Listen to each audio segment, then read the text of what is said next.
For years, one of India's most wanted terrorists, Masood Azhar, has escaped justice in Pakistan. And according to Pakistan, the United Nations designated terrorist and his family are missing. But Indian intelligence reports have busted that claim and pinpointed Azhar's location to Bahawalpur in Pakistan's Punjab province. Masood Azhar was designated as a global terrorist by the United Nations in May 2019. His terror group, the Jaishe-e-Mohammed, was behind the terror attacks in Pulwama and Pathankot. After the Balakot strike, Jaishe-e-Mohammed moved its headquarters to Markaz Uzmano Ali in Bahawalpur.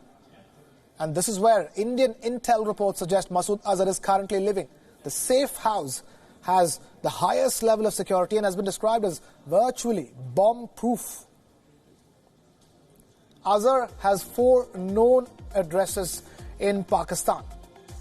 They include 2 madrasas in the Khyber Pakhtunkhwa province and 2 other safe houses in Bahawalpur.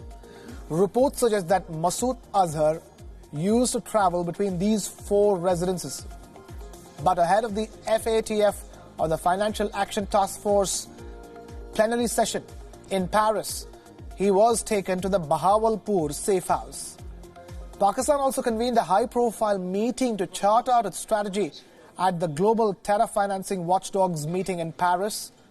Military officers, ISI officials and Jaishe-e-Mohammed commanders were in attendance. According to our sources, the purpose of that meeting was to prepare a plan against the consistent pressure from India on the issue of terrorism. The ISI reportedly assured Jaishe-e-Mohammed that the sanctions placed on the group would gradually be lifted. Reports also indicate that the Jaishe-e-Mohammed has restarted recruitment and indoctrination processes at its madrasas. The group's founder, Masood Azhar, however, is suffering from a life-threatening spine ailment. So most of the operational control now lies with his brother, Abdul Rauf Alvi. Intel reports indicate that Masood Azhar runs a tight ship. His brothers are in charge of different wings of the Jaishe-e-Mohammed, including recruitment, propaganda, Afghanistan operations, and the youth wing.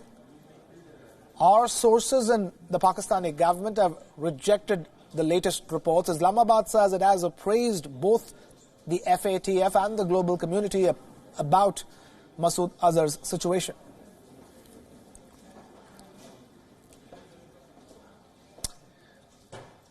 And now we have our principal diplomatic correspondent, Siddhant Sibal, joining us live on Wion Dispatch with more details. Siddhant, talk to us. What is the latest that you are picking up? Because Pakistan has very little to explain in this case, considering the strong intelligence that India has gained on Masood Azhar's whereabouts. Well, Krishna, there are now stories coming from 2 places, one from Paris and one from Pakistan. Let me talk about what's happening in Paris. The FATF meeting is taking place and the formal decision will be announced on Friday. And what we are getting to know is Pakistan will remain on the grey list. Of course, it will not be put on the blacklist, but grey list, it seems to be the fate of Pakistan as of now. Secondly, coming from Pakistan, we know that there were reports that Pakistan claimed that it doesn't know the location of the person who was responsible for so many terror attacks here in India, and now it has been pinpointed by the Indian intelligence sources that where he is located. And remember, the reports came just before this crucial FATF meeting, which started in Paris. And this is a usual Pakistani playbook because, remember, Pakistan has been coming up with all sorts of stories just before any FATF meeting or any subgroup meeting, whether in Canberra or Beijing. But now, of course, the plenary happening in Paris.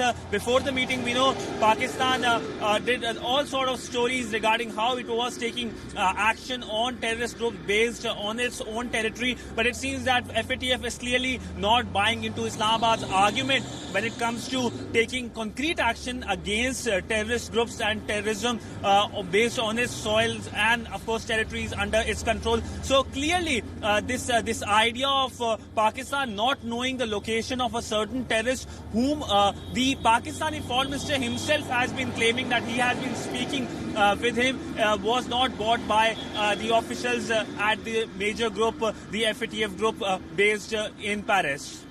Siddhant Sibal, our principal diplomatic correspondent, reporting live from India's capital, New Delhi. Thank you, Siddhant, for being with us here on the broadcast.